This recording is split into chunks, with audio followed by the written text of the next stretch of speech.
Hi folks, it's Aquaceras time.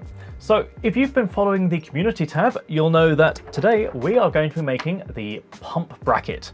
So more specifically, it's a pump distro. And in fact, we're having two pumps in this build. We're using two DDCs and we're going to be building them into the framework itself.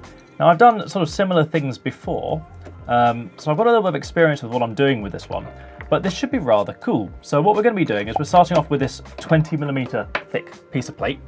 And then we're going to mill the channels and things that go on one side of it, and then we're going to flip it over and do some rather exciting stuff to it. So I've got some rather cool contour milling that I want to do on the bottom edge, and then I also want to make sure that it's going to be able to mount all up properly with some distro connectors. So obviously we found out in part 2 that those all sort of work out fine. So I figured actually this is a really good spot to use one, especially compared with some of the other parts of the build. This just seems to make sense because it goes directly from one distro to another one, and I originally had tubing in there, but you know, we've got something special for it, so it seems a bit of a waste not to use it in this particular instance. So what we're going to do is we're just going to jump straight in and get this part machining all nicely, and then we're going to do some rather cool stuff later on as well with frosted acrylic. So I'm going to have the front be frosted and the back is going to be clear. So it should all work out rather nicely, but I'm going to be doing some tricks with the frosted acrylic as well. So for now, I think let's pop into the montage and just get this first part out of the way so then we can focus on the double-sided op. I'm going to record some ambience and put it in the track.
Okay, hold up.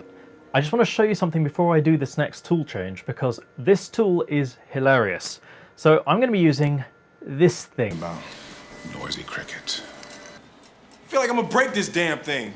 I mean, look at how long that is, like a spindly little boy.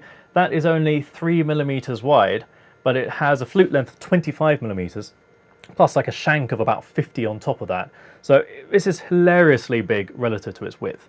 Now, you've never seen me use this one before because, quite frankly, in most situations, it's a bit rubbish. So having a tool that long relative to its width means that tool deflection, vibration and things and overall rigidity are lowered massively. So you need a very rigid machine to be able to use something like this well, which obviously I don't have, and it's just not going to be very good for most things. However, what I'm about to do is not most things, because I have a very small channel that I need to cut for the distro plate connector, and this is 20mm thick. Now, if I take the tools that I was using just a few seconds ago, so this 4mm tool, that only has a flute length of 16mm, so actually that's not going to be long enough to be able to reach all the way through this plate, especially since it has a 6mm shank. It's going to get in the way. So to get around that, I'm going to use this hilariously long cutter just to do the final bits at the end. So you may have noticed I've been taking out lots of material there because I want this to do the minimal amount of cutting possible, because the finish is probably going to be rubbish and I can't do like a finishing pass with it because it's just so long that it will just make it worse. So hopefully I only have to cut about 4mm or so with one of these, and that'll be enough. So let's get this on the machine, get this finished up, and then we can discuss exactly what's going to be going on the second op.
Since the weather is so good, I thought I may as well do this bit outside. And basically, we now have one partially finished plate. So what we've just done is we've machined the channels, and this is going to be connecting all the different parts together along with the other side. This side is going to have the pump volutes. So we need to have one volute there and one over there. And then we also need the mounting hardware for the pumps themselves, which are going to have their heat sinks on the back. So it should all look rather neat. Now we're going to put the Distro connector on the top here, and then along this side we're going to have a channel for an LED strip. Now that should be quite fun because that can lead straight up to the larger Distro plate above it and then go straight down to the Quadro. So we should have basically no visible wires, and any ones that are visible are very small. So that should be pretty good. But we're also going to be doing some other cool stuff. So the thing is, this is quite thick, and that means there's going to be some clearance issues along the bottom.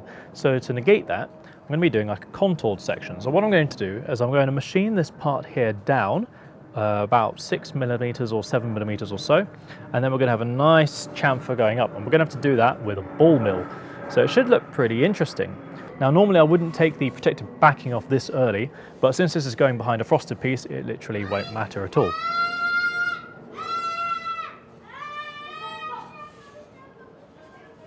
I'm keeping that in the cut, that's just too much.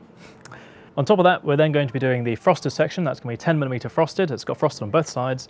And for that reason, because we're having these parts machined around the back, we can do something rather special with that. And we can have the pump volutes and everything really nicely machined so that you can see them from this side, because I wouldn't want to hide everything. So that's what we're going to do now. We're going to pop over to Op 2. We're going to get this split sorted, and then we're going to work on the frosted section. So let's pop back in and get a move on.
I'll tell you what, these were quite a long job because each one has 3 operations to it.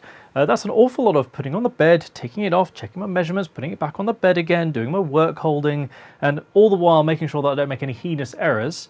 And unfortunately I did make one, and it cost me my favourite little 3.1mm drill.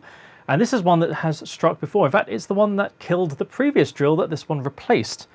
Because the problem is there's a bug in the post processor for this particular machine. So if I use the deep drilling command, it's perfectly fine because it will go all the way down to the bottom, then it comes all the way up to the top again.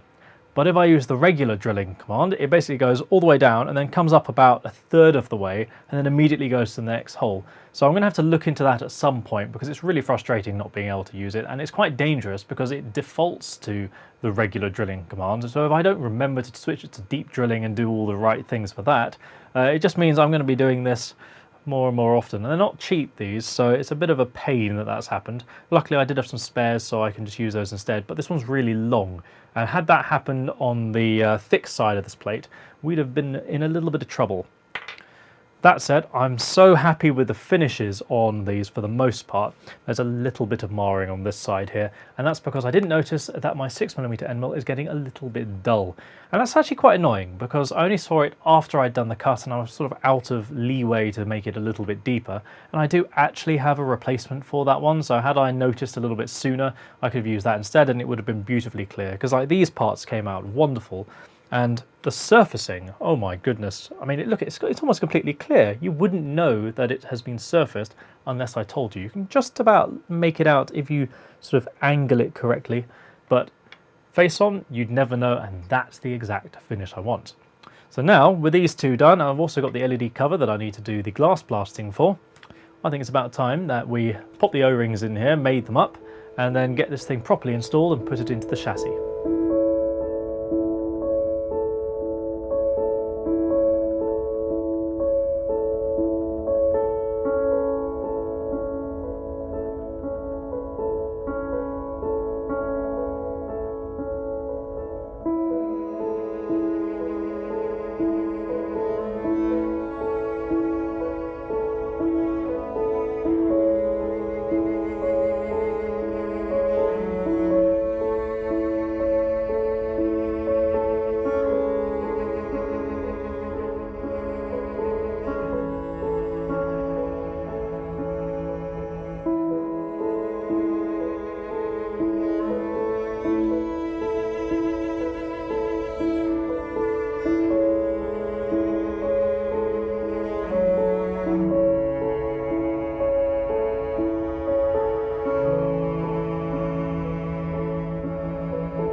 Well, you know, it just feels so good to have the first parts of the water cooling system all finally installed.